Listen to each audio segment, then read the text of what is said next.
Hey, how you doing today, everybody? We're here today. I'm here to do a real quick video, kind of about Brendan's oral arguments today. I went ahead and picked out cherry picked some of the best bits, in my opinion, to put them together in one video here. Hopefully, a real short one. And I'm gonna do less talking in between and just let the clips kind of do the talking for themselves. But I will interject a few of my own thoughts. We're gonna go into the first clip here, which is, by the way, you got three judges. You got Ilana D. Rovner, you got Ann C. Williams, and you've got David F. Hamilton. Those are the three judges. And the person arguing for the state of Wisconsin his last name is Berg, and he's referred to as Berg in the audio. So, anyways, the first thing here you're going to see is that he is asked a question about offers or promises of leniency or vague promises of leniency and stuff like that, and he gives his answer and everything, and eventually he culminates all into this explanation but he was read his Miranda warning, so all of these vague or unclear promises are irrelevant because the Miranda warning was said once or twice, and this judge is trying to hammer home to him.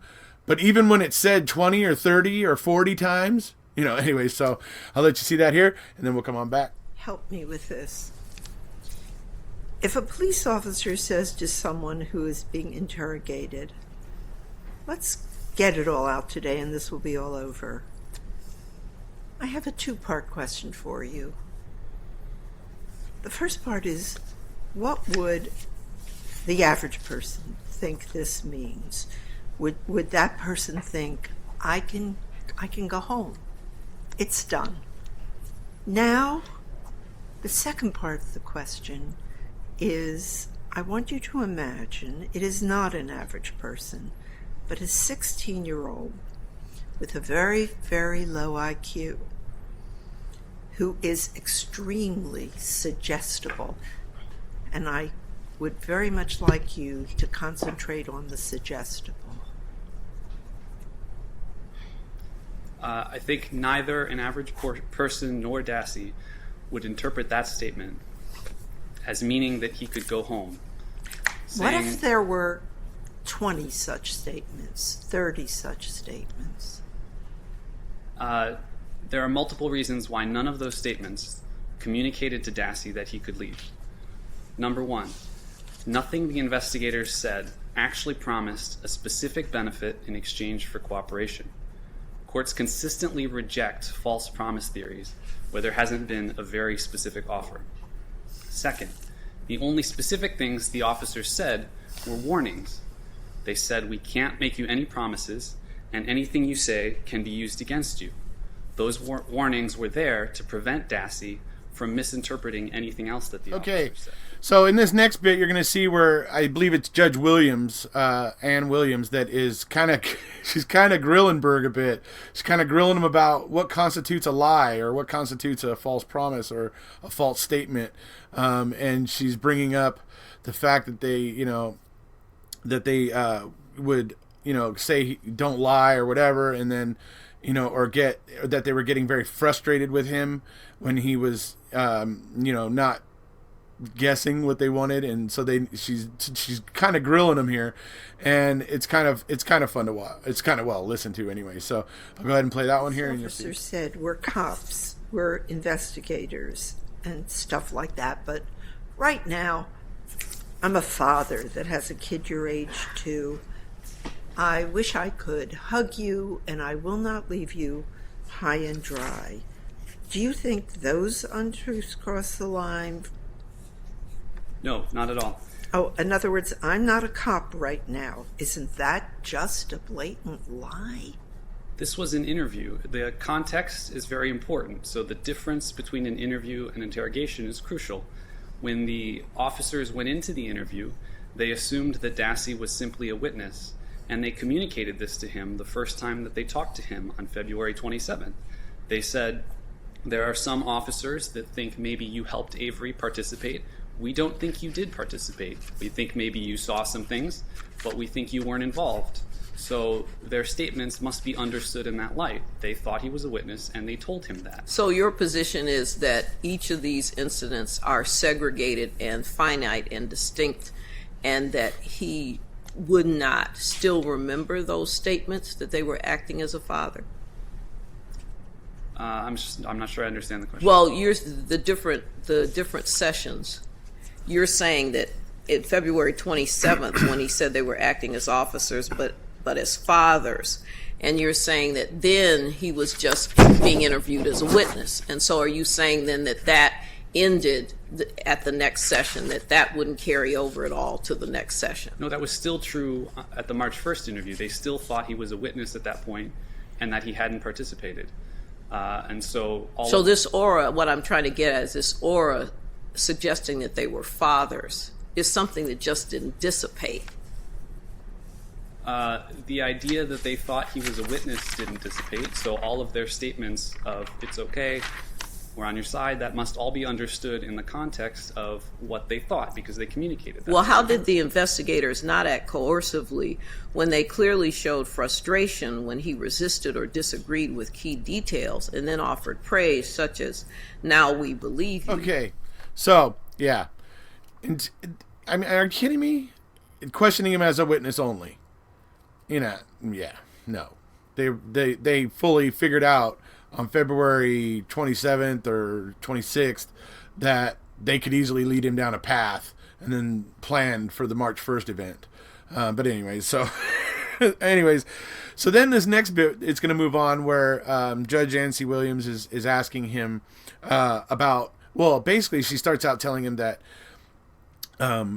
juvenile cases of juvenile coercion require special care, according to Supreme Court, case and ruling and whatever.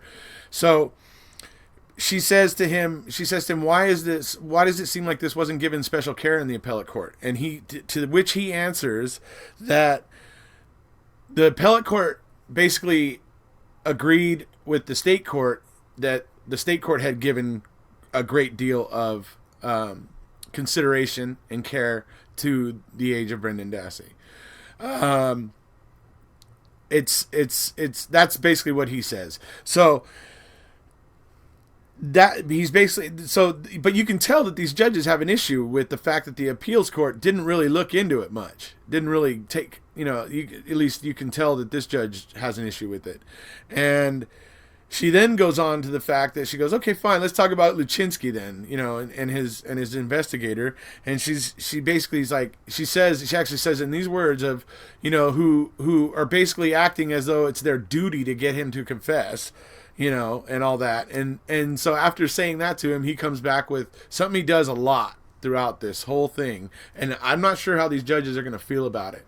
I think these judges might have a little bit of a problem with him because he numerous times he reminds them that this is habeas, that this is a habeas, a writ of habeas corpus appeal, and that in that case you can only use clearly established case law. I mean, he reminds them of this multiple times, like I'd say probably like at least 6 to 8 times he says this. Now, it's his right, of course, to do that, but yeah, I don't know if you want to be reminding judges of something like that, like if they're stupid that many times. But anyways, so that's just my thoughts on it, but we'll go ahead and move into the next clip here so you can see it. But first, you agree that age is a relevant factor in determining whether confession is voluntary. I do, but and the Supreme Court said in Gall and other cases that juvenile confessions must be evaluated with special care. So I want to know exactly where the Wisconsin Appellate Court decision says or considers Dassey's age and where it was given special care. Dassey's age is listed in the opinion. Yeah, it's listed, but in special care is more than just listing, don't you think? The Wisconsin Court of Appeals opinion was also based on the trial court's finding, and that was a lot more explicit about Dassey's age. And exactly what was said that the appellate court made reference to in their decision. In terms of the trial court, I'm just saying listing the factor doesn't necessarily mean special care. There's no evidence that it did not consider age. It clearly was aware of age. It mentioned it. This court in Carter said, we're never going to review a state court opinion simply because it lists a factor in the fact section of its opinion and doesn't read it in the analysis. So on habeas, you can't assume that the Court of Appeals didn't consider age. It clearly was aware of age. It said it was basing its opinion on the trial court's decision, and the trial court's decision spent a lot of time on age. So I think on habeas especially, you can't assume that the Wisconsin Court of Appeals did not consider age. Apply. I mean, it's clear that Kaczynski and his investigators saw it as their duty to get him to confess, so that that confession could be used against Stephen Avery. It's important to remember we're on habeas here. It's important to remember that we're on habeas review here. All that matters is clearly established Supreme Court. Okay, so now we're going to see where Judge Hamilton asks Berg a question. He asks him about whether or not there is documentation of what facts were given in the media prior to Brendan's arrest, to which he answers that he doesn't really know. He doesn't know if there's ever been a compilation or a record created of those media facts that were, like I said, out before Brendan was, or were broadcast before Brendan was arrested. And he doesn't have the answer. So what I'm going to show you here is that bit, and then I'm going to show you the bit. It's going to be the real quick opening bit of Laura Nyrider, where you can see she goes ahead and takes it upon herself to go ahead and answer that question for Judge Hamilton, which I think is funny because Judge Hamilton is clearly the judge here that thinks that, there's nothing, that there's very little wrong with this confession. And so she automatically, first thing she does on her end is she goes, oh yes, and Judge Hamilton, yes, that information you're looking for is in the appendix of the district court's review of the case, and blah blah blah. So I just thought that was funny. So I'm going to show you guys that here, and then we'll come back. Could I go back to the confession for a moment? During the videotaped confession, Mr. Dassey comes out with a lot of details that he supplies. The opposing side has explained that as details that had been publicized. I'm wondering if you have any response to that general point, and whether we have any record concerning which of those facts that he ultimately volunteered without suggestion might or might not have come from publicity. I think there's a few minor points. So there's a few facts that we know had been released by the police officers, but the vast majority of them had not. Do we have a record about that somewhere? Not that I could find, no. Okay. Good morning, Your Honors. May it please the Court, Laura Nyrider for Petitioner Appellee Brendan Dassey. I'll start, if I may, with the voluntariness issue and then move to ineffective assistance of counsel. But before I do, Judge Hamilton, you'd asked a question about whether there was a record built on the media stories that had been in circulation prior to Brendan Dassey's confession. There was an extensive record built in state post-conviction proceedings that is referenced in the district court opinion in this case at RSA 69. Okay, so now this next part is going to be Judge Hamilton asking Mr. Berg about the slashing of the throat and the rape. Now, the thing is that he in it says basically, like, he says, was there any evidence? Did they find any evidence? Were they able to find any evidence of this on the body or whatever? To which Mr. Berg says, no, the body was completely destroyed. And then Judge Hamilton comes back with, so those facts came strictly from Brendan himself. Like if that's incriminating. But here's the problem, Judge Hamilton. How do you know it ever even happened? There's no proof that it even happened. So how can you use something that there's no proof that it even happened as corroborating evidence in the confession? I'm not a judge and I'm not a lawyer, but just seems a little bit odd to me. But anyways, so we'll move it. And then when they go on to, then Judge Hamilton actually has a little bit of an issue with the appellate court's decision or opinion, because he kind of doesn't dig the way that they say that there was no promises of leniency. Clearly, Judge Hamilton is not prepared to say that there was no promises of leniency. But he is willing to minimize it by saying that they were vague promises of leniency. So I don't know. I don't see where he, I don't see the distinction really. I mean, especially when Brendan was, how does you'll see here Laura Nyrider put it later, the drum beat, the litany drum beat of them,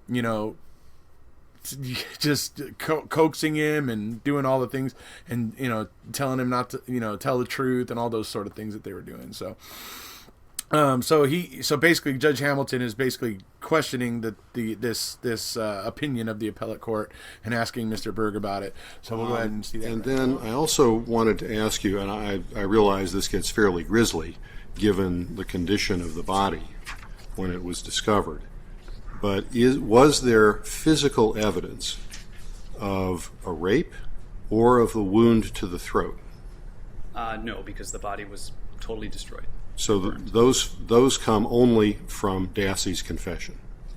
That's right. Yes. But And would not have been publicized ahead of time. That's right. Yes. Okay. And with respect to the Wisconsin Court of Appeals opinion, we say the court, referring to the district court, the trial court, found that investigators used normal speaking tones. That's correct. Right. No hectoring. I think that's correct. Right. No threats. Right. That's correct. And they say no promises of leniency. Right. Now, obviously there were vague promises of leniency, right? I think in context, no, there weren't even implications of leniency for two reasons. One, they went into the interview thinking that he was a witness, and they communicated that to him. Second, they thought, based on what Dassey told them, that to the extent he participated, Avery made him do it by threatening to stab him like he had stabbed Teresa. So their statements, it's not your fault, he made you do it, it's okay, a lot of those were premised on those two things. They thought he was a witness, and if he participated, he was forced into it. Well, look, I think we all know that the police are allowed to induce confessions by some misdirection and deception. Right. In essence, out-and-out fraudulent promises, as in some extreme cases. This will be a confidential discussion, for example, just between us. Those kinds of things can cause problems. If the Wisconsin Court of Appeals had written no legally relevant promises of leniency, I think that would probably be accurate here. That's not quite what they said. Well, I think that's clearly what they were referring to, and in any event, I think there weren't even implied promises of leniency. Even if there were specific warnings that contradicted any implications. We can't make any promises. They said that explicitly.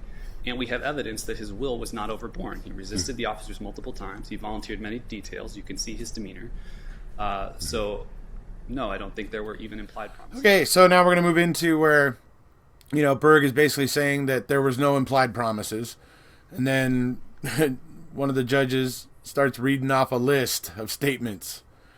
And he listens to it, and then when she's done listing off those comments or statements or whatever, he just says, yes, but there was no implied promises there. He's just sticking to it, which I find odd because Judge Hamilton was just kind of addressing it, talking about the appellate court's opinion in that they should have said no legally significant promises were made or something to that effect, and almost like if you maybe got the impression that Hamilton was trying to suggest to Berg, like just acknowledge the fact that there's some vague promises here, but it looks like Berg is not having it. And I could be wrong. Hamilton may not have been trying to suggest that to him, but to worry about. We're in your corner. We already know. Just tell us it's okay. We're going to help you through this. No matter what you did, we can work through it. It's okay as long as you can, as long as you be honest. If you lie about that, that's going to be problems. If you helped him, it's okay because he was telling you to do it. This will all be over with. Honesty is the only thing that will set you free. And I could go on. And none of those statements are specific promises. That's what the cases require. They were directly contradicted by a statement. We can't make you any. Okay, so now we're going to move into the segment where they're questioning Nyrider. You basically already heard her opening where she came up there and answered that question for Judge Hamilton. But now we're going to move into some other stuff here. The judge is asking her questions, dealing with some with case law, but mostly with points of logic. There's Judge Rovner is questioning about Len Kaczynski. And if they were able to get the May 13th confession thrown out or whatever, why weren't they able to get the phone call thrown out? And Laura goes through explaining that and stuff. So we'll go ahead and go into that, and we'll see you in a second. But it's not important here whether they knew. The question of voluntariness is not a referendum on the state of mind of the officers. The question is, what message was sent to Brendan Dassey? And did it overbear his will? And when we have someone like Brendan with his slew of limitations, staggeringly suggestible, more suggestible than 95% of the population, a concrete thinker, the kind of person likely to interpret idioms like honesty will set you free, literally. The repeated drumbeat of messages that were sent to him clearly overbore his will. And what about, look, I've watched the whole thing. I don't see a will being overborne. And what I see also are Miranda warnings. We can use this against you. And we can't make any promises, right? They do say so we've got all of that, and we've got vague promises about the benefits of being honest, right?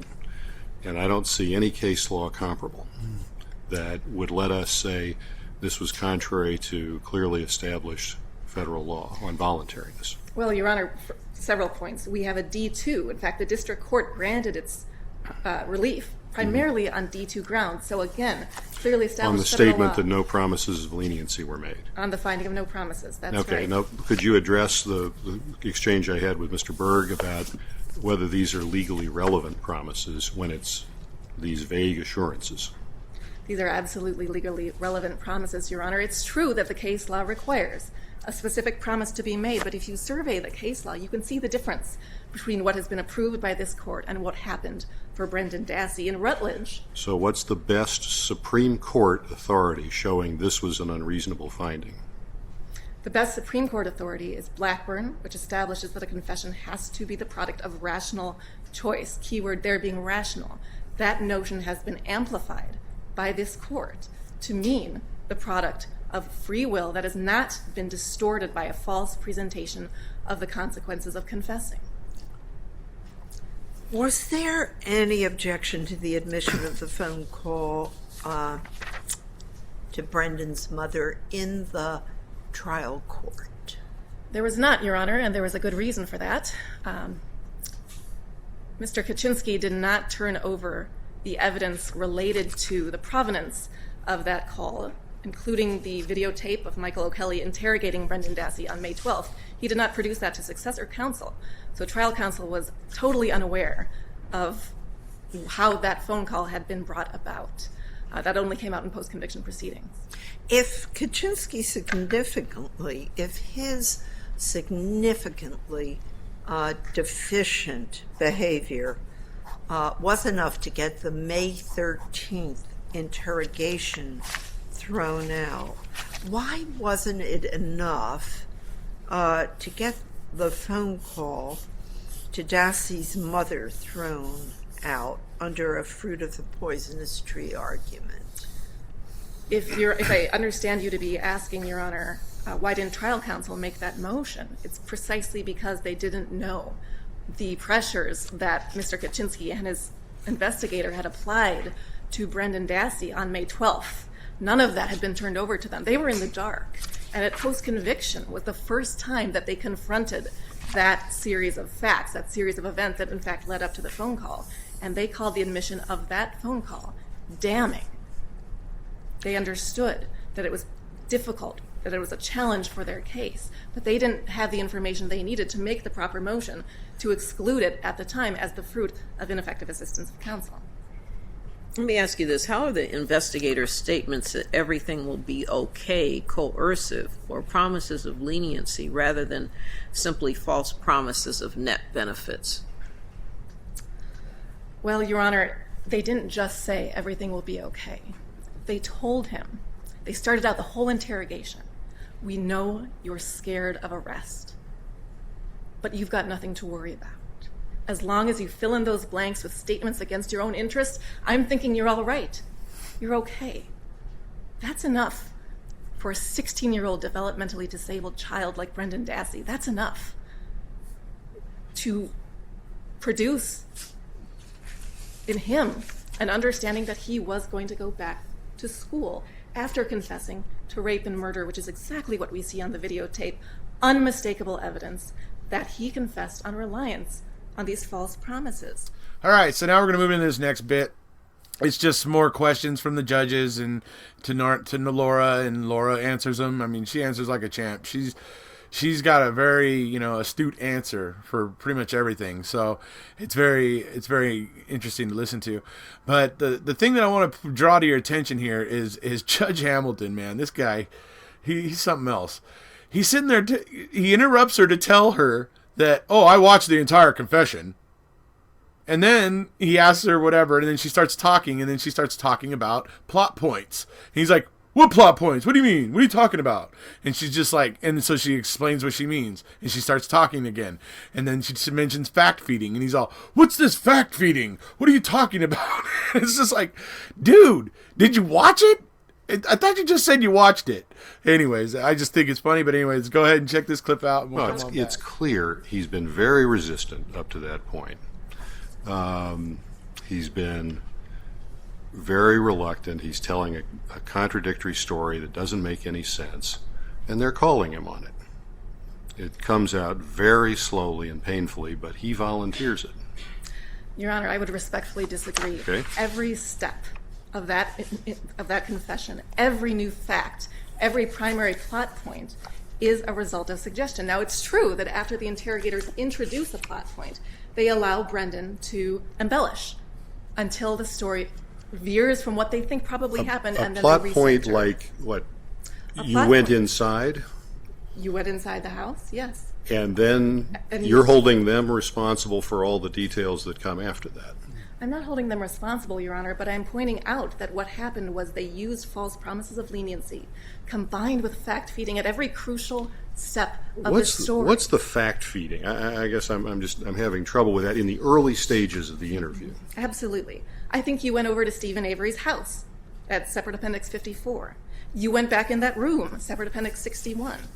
Does he ask you to rape Halbach, Separate Appendix at 60? You were there when she died, Separate Appendix 67.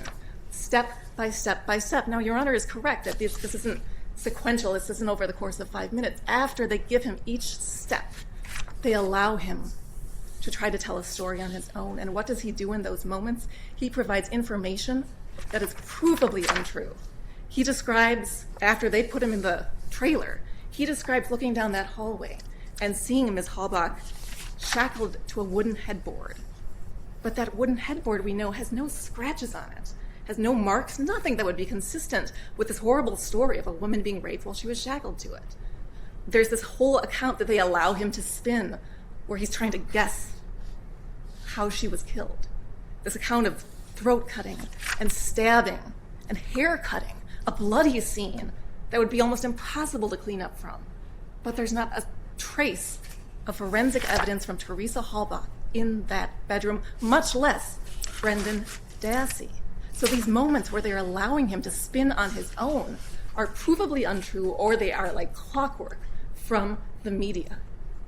It's when things begin to spin off the rails too much that they bring him back to the account. What came from the media? Many things, Your Honor. The fact that her RAV4 was found on the salvage yard property. The fact that she was there that day. The fact that her bones were found in the bonfire pit behind Stephen Avery's house. Many aspects like that, which many people in the state of Wisconsin knew. And of course, it was established in the state post-conviction record that, of course, Brendan and his family were watching the news about what was happening to their relative and to their home. All right, so now we're going to move into a clip where we hear Miss Nyrider talking about the amicus brief. Yeah, good stuff. So here we go. Because we know that to be factually untrue. In fact, we have an amicus brief exactly to that effect, establishing that false confessions happen under circumstances just like this to kids just like Brendan. They're textured. They can be textured with detail. There are examples in the amicus brief of cases like the Central Park 5, other famous cases where young defendants gave interlocking, detailed confessions that sounded true that were later proven false.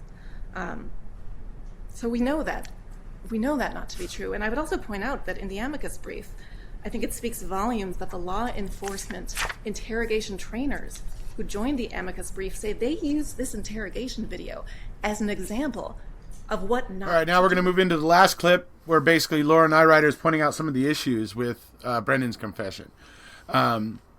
Mainly that the things that he says aren't right. He says things that aren't accurate. Some of them are not even in the right ballpark. And what she's saying is that what the investigators do at that point is they rein him in a bit, and then they kind of, give him a little bit more teaching, or whatever. But that he eventually will change his story. So what she's getting at with this is she brings up the shooting Teresa in the head incident. She's telling the court that originally when they were questioning him about this, he said it all happened out by the bonfire. It all happened out by the fire pit. Well, we know that it eventually moved to the garage. So what they did is that when he was saying the fire pit, they eventually said, look, hey, Brendan, we know it was something with the garage. We know there was something going on with the garage, and, we really need you to tell us the truth, blah, blah, blah, blah, blah. And then suddenly Teresa got moved into the garage, getting shot in the head in the garage. So she's pointing out that this is not corroborating Brendan's story. This is corroborating investigators' story or claims, Anyways, it's really good. And, so go ahead and give it a listen here. This is the last clip, and then I'll come back and talk to you real brief. Age was sufficient. You don't agree with that view. I don't agree with that. And because it made reference to the underlying trial court's finding that the court really didn't need to do anything more. I don't agree with that view, Your Honor, particularly, again, with respect to the D2 violation here. We have a state trial court that found no promises of leniency. We have a Wisconsin appellate court that adopted that finding. And then, premised on that erroneous factual finding, they weighed the remaining factors, didn't sufficiently account for the fact that he is 16 years old, didn't address the way in which this message of leniency would be heard by a 16-year-old with developmental disabilities. There is no need when you have someone like Brendan Dassey. You don't have to make explicit statements like you're going to go to prison but for less time. You don't need to do that with someone like Brendan Dassey. It's enough to say everything's going to be okay. You have nothing to worry about. Is there any physical evidence at all that ties Dassey to the murder? That ties Dassey to the murder? No, Your Honor. There is nothing that did not come from the fact-feeding that occurred during this interrogation. I expect you'll hear the state suggest that he led them to a bullet in the garage. That's not the case. If you watch, as I'm sure Your Honor has, when you watch the videotape in this case, Brendan has the shooting at first happening outside by the bonfire pit. And the officers say to him, because they know, they've found 10 shell casings in that garage already. They say to him, no, Brendan, we know some things happened in that garage. We need to get the honesty about the garage. That's when he moves the murder into the garage. Then they research the garage and discover this bullet. That corroborates not Brendan Dassey's account, but the interrogator's account. And the issue of her bag and phone and camera that were missing, that was provided by the investigators. Absolutely, Your Honor. That's one of the classic examples in this interrogation of fact-feeding, a sequence of events in which they teach him the answer that they're looking for when he cannot come up with this information. They end up feeding him the specific facts. Her purse, her camera, her cell phone were in the burn barrel. Only then does he regurgitate it back. If there are no further questions, we would ask the district court, we would ask the Court of Appeals to affirm. Okay, folks, so that's about it. It was pretty interesting, I think. I didn't even bother showing Berg's rebuttal because Berg's rebuttal was just regurgitation of everything he said in the first 5 or 10 minutes. Nothing new, nothing interesting really about what he was saying. I don't know. Anyways, it was just more repeating himself. And like I said, he was repeating himself a lot. particularly the thing that I think may work against him is the repeating of the fact that this is a habeas case. This is a habeas case. Only clearly established Supreme Court law applies. You know, like 3 judges want to be reminded by you 8 times of something they already know. So I don't know. I mean, it's his right to say it, and he obviously felt a need to, say it. But man, dude, okay, say it, but don't say it 8 times. But hey, whatever, he did it. I tend to think the judges are going to find it disrespectful, but maybe not. They may just think whatever. But just weird the way that guy kept repeating himself. But anyways, that's it. We'll see you guys later. If you haven't already, please hit subscribe.